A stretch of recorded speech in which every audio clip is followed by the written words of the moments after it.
Hello guys, welcome to back my YouTube channel. तो मैंने आपको पिछले वीडियो में प्रश्नावली 1.1 बता दिया था। तो इस वीडियो में मैं आपको प्रश्नावली 1.2 बताऊंगा, अर्थात 1 का बी।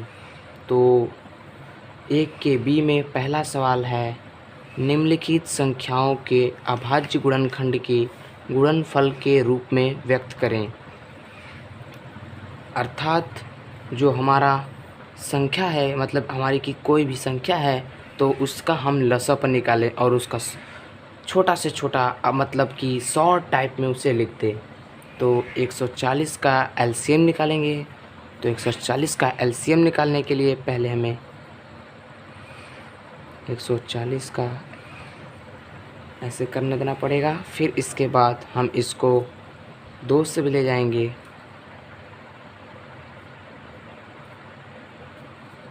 अब हम इसको 35 यहाँ लिख देंगे, क्योंकि 35 दूना 70 होता है और 70 दूना 140। अब हमारी जो संख्या 35 है वो 2 से विभाज्य नहीं हो सकती, इसलिए हम अब यहाँ पर 3 के बारे में सोचते हैं। तो 3 एकम 3, और हमारी ये संख्या 35 संख्या 3 से विभाजित नहीं होगी, इसलिए हम 5 के बारे में सोचते हैं। तो 5 से यह संख्या पूर्णतः विभाजित हो जाती है, इसलिए हम यहाँ से 5 से विभाजित करते हैं, 5 से 7 बार में।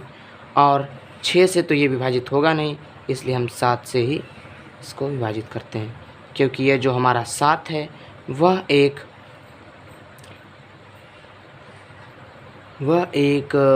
उसको क्या बोलते हैं हम,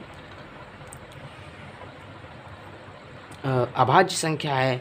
अर्थात कि जो संख्याएं अपने से ही कटे तथा 1 से कटे उसको हम अभाज्य संख्याएं बोलते हैं। तो इसका एलसीएम आ गया है 2 गुणे में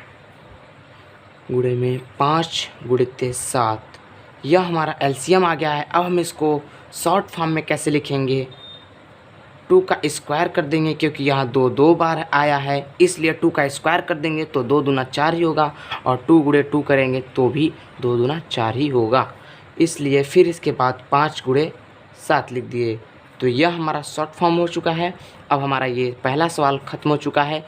इसी सवाल के आधार पर दूसरा, तीसरा, चौथा और पाँचवा लगेगा। अगर आप कोशिश करेंगे, अगर आपको ये सवाल समझ में आया होगा, तो आप पहला, दूसरा, तीसरा, चौथा, पाँचवा लगा सकते हैं। इसलिए अब हम दूसरे प्रश्न को स्टार्ट करते हैं। जो हमारा दूसरा प्रश्न है वो कह रहा है, पूर्णांकों के निम्नलिखित युग्मों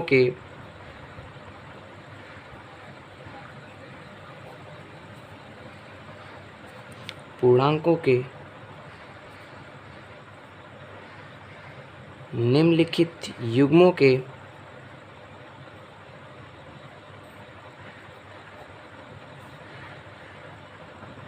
एचसीएफ और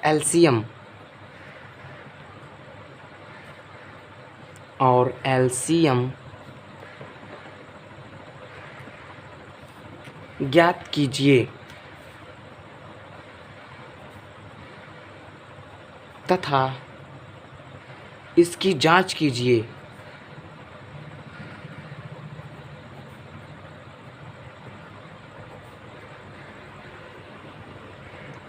कि दो संख्याओं का गुणनफल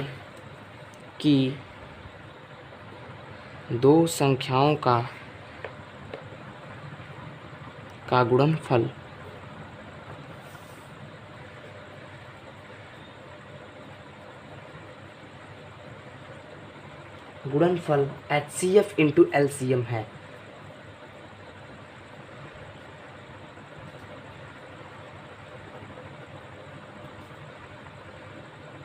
एलसीएम है।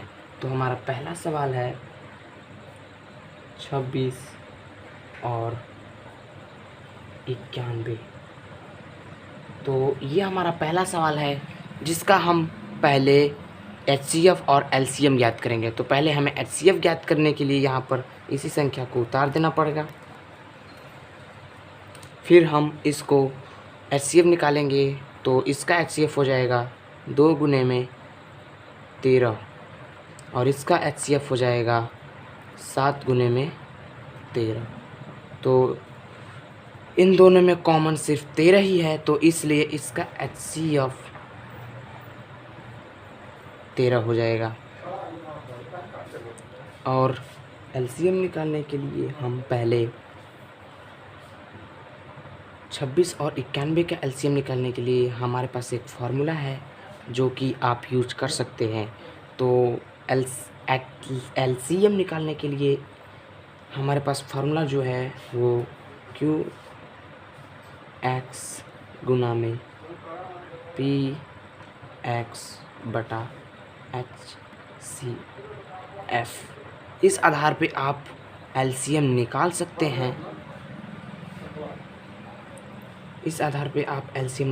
हैं। हमारा जो QX संख्या है वो 91 है और जो PX है वो 26 है। हमारी PX और QX यही दोनों संख्याएं हैं।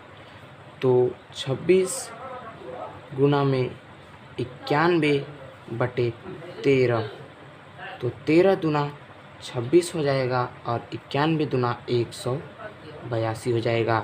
तो LCM बराबर हमारा हो जाएगा 182। LCM बराबर हो जाएगा हमारा 182। LCM हमने पता कर लिया और HCF पता कर लिया। अब ये कह रहा है तथा इसकी जांच करें कि दो संख्याओं का गुणनफल HCF इंटू LCM है। तो हमें जांच करने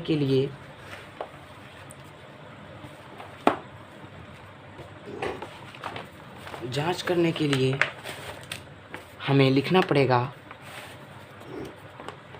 PX इंटू QX बराबर LCM गुना में HCF।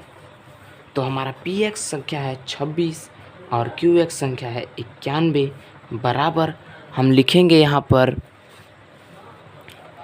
LCM हमारा आया है 182 और HCF हमारा आया है 13। तो 26 और 91 का गुणा करेंगे तो हमारा 2366 आ जाएगा और 182 और 13 का गुणा करेंगे फिर भी 2366 ही आएगा, अर्थात दोनों संख्याएं सेम हैं। तो हमारा ये जांच सही हुआ। तो इसी सवाल पर आधारित दूसरा और तीसरा भी है। अगर आपको उसमें कोई प्रॉब्लम होती है तो हमें कमेंट में ज़रूर बताएं। इसलिए अब हम तीसरा सवाल स्टार्ट करते हैं।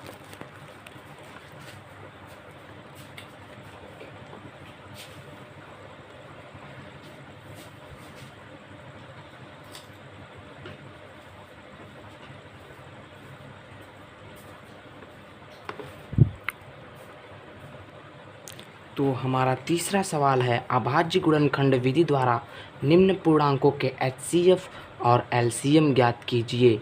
तो हमारा पहला सवाल है 12, 15 तथा 21। हमें सिर्फ इसमें अभाज्य गुणनखंड विधि द्वारा पूर्णांकों के HCF और LCM ज्ञात करने हैं। तो हम पहले इसका HCF ज्ञात कर लेते हैं।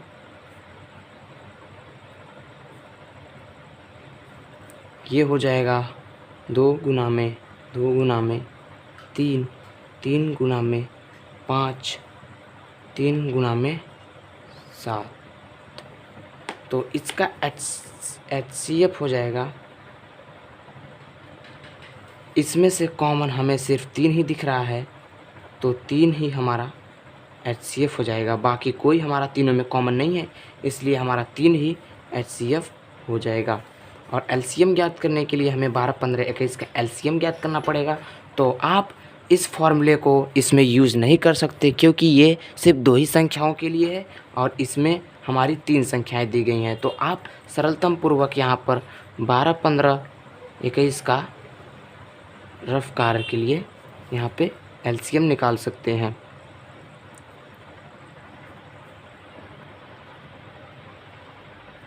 तो हमारा LCM भी निकल रहा है।